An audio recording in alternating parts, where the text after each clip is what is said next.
Now to a new development in the shooting death of 59-year-old Danette Kane, the former owner of the Westview Manor Apartments in Spokane. Thanks for joining us. I'm Nadine Woodward. This spring, the Lower South Hill apartment building was sold to another landlord.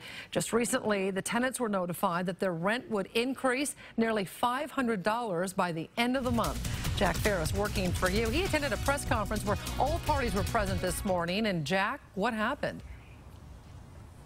Well, Nadine, as you mentioned, George Janowski was there, as well as a few of the tenants here. And Janowski made the announcement that he'd be adding 30 days before the eventual rent hike, and ultimately made the point that the current rent here at Westview Manor is just plain under market value.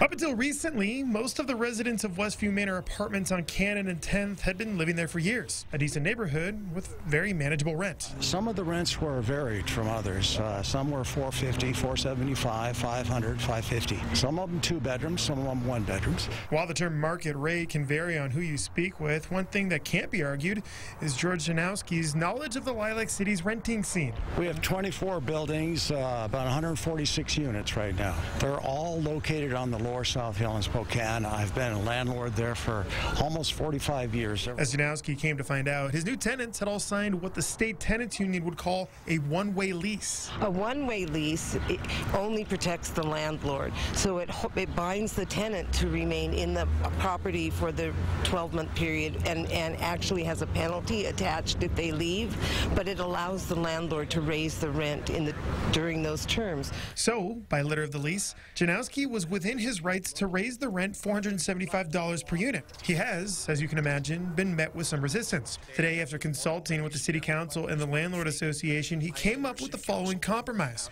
moving expense reimbursement up to $2,000 and another 30 days rent or until August before the rent increases. The tenants asked for an extra 60 days. We are going to meet with the tenants in the building and see if they are agreeable to this. I think that is the biggest concern, is the amount of time they would be given, and that was not included in this agreement.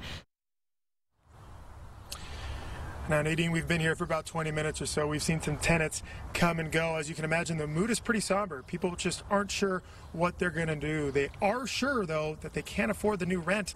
They're going to have to move out. For now, from the Lower South Hill, Jack Ferris, KXLY4 News. All right. Thank you, Jack.